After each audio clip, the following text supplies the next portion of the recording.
My rule of thumb is when it comes to money, behind every great fortune lies a great crime. My name is Sinclair. If I had a resume, my occupation would be thief. Small-time stuff. Jobs that could get you in trouble, but by no means land you on the most wanted list. Like any crook, I was always looking for that big score. The one that moves you from Crapville to Easy Street. Like winning the lottery, except you steal the jackpot. I was down on my luck and beginning to think my payday would never come. Then out of the blue, I'd get a call about work on a job. My talents were needed. The caller gets my attention when they say, "Sinclair, this may be the big one."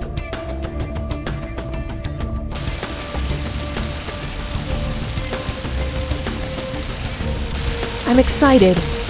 The rain even feels good, like it's washing off the bad luck I've been carrying.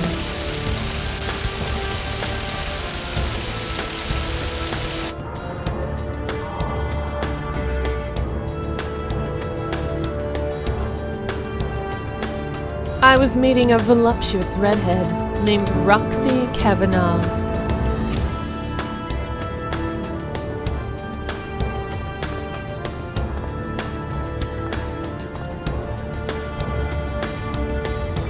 Roxy was a walking contradiction, a statuesque goddess all men craved but could never have.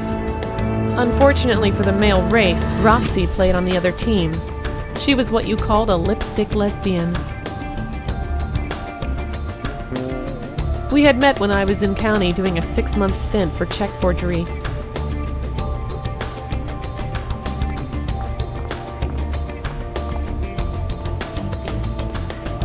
Roxy had something rare among inmates: intelligence. She was sharp. She called herself an idea person. Good ideas in our line of work make you rich.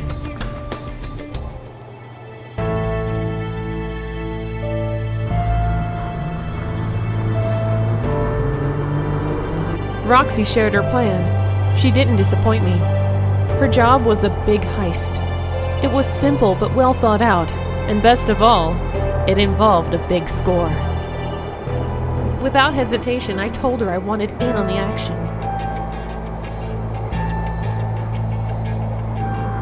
Then Roxy drops a bombshell. Says she's been thinking about me a lot. Says she's developed feelings towards me and wants to pursue them.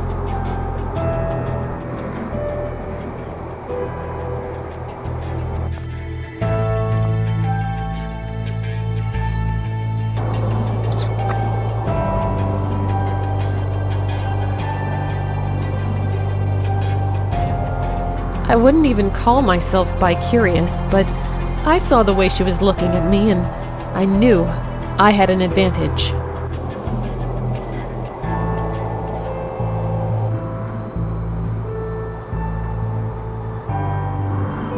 In this line of work, if you have an edge on someone, you use it.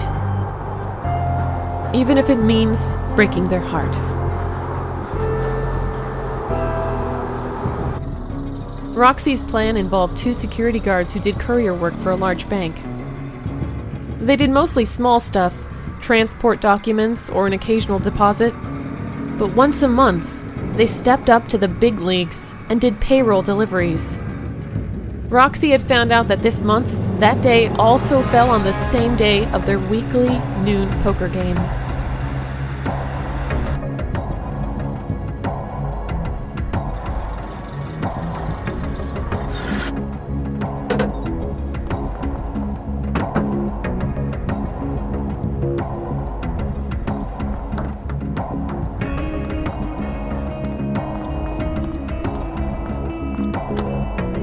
The guards like to be discreet about being involved in this poker game. They always parked their car in the back alleyway in the building where the game was held. I have no idea how their game went, but when they came back to their car, Roxy and I dealt them a bad hand.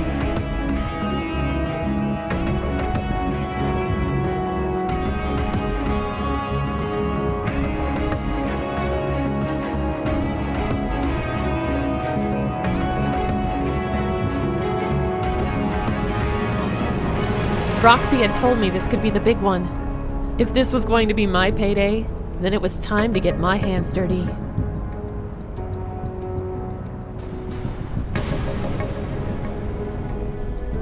We took care of the guards without any problems. Stupid bimbos. I'm guessing they were regretting their career choice.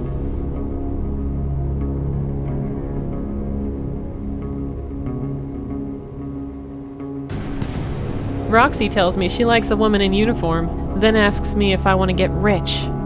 I like her thinking.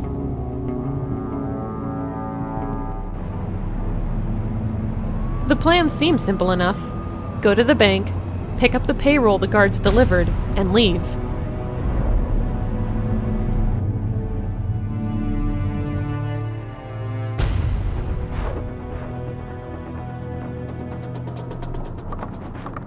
Stay cool, stay cool, stay cool, I tell myself. Meanwhile, my heart is beating like a jackhammer.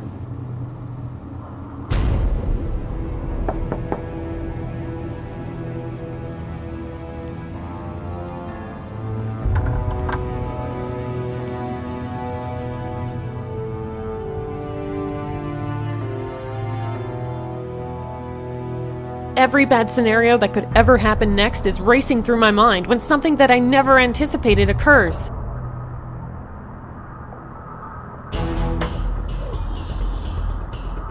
Nothing happens. No questions, no concerns, no problems.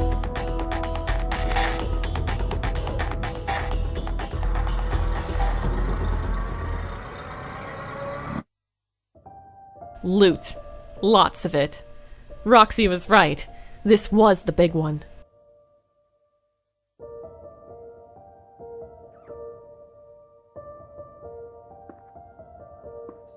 My partner in crime tells me she's excited and wants to celebrate our successful transaction.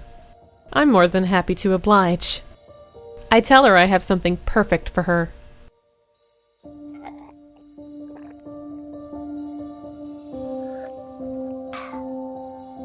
Roxy had a lot going for her. She had brains and beauty, but she had a flaw. She was far too trusting.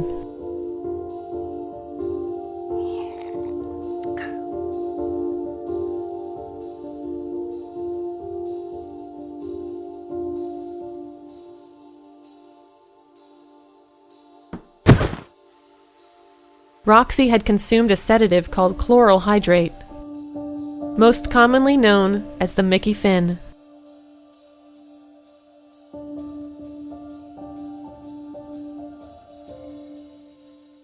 I could see it in her eyes, that look of being betrayed. The worst part about being lied to is knowing that you weren't even worth the trust.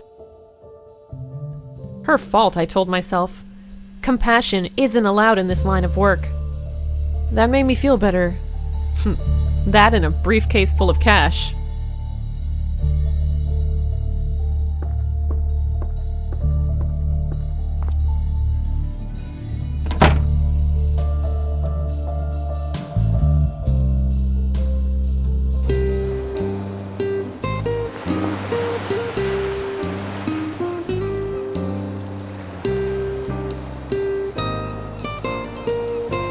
Money can't buy happiness.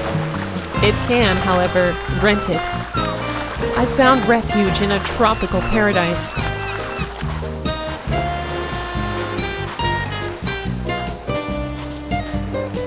Hot sun, a cold drink, life was good. The problem thinking you're in heaven is that you don't remember your past life that was hell.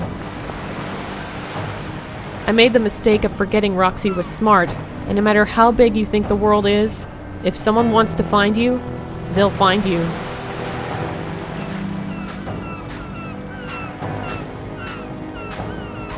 I also forgot that hell hath no fury like a woman scorned.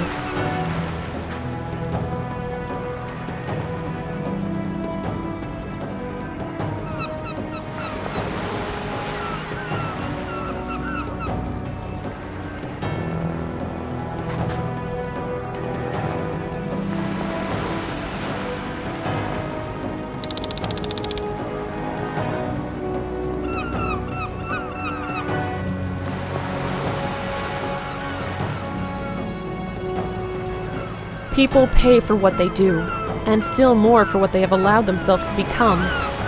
And they pay for it simply by the lives they have led.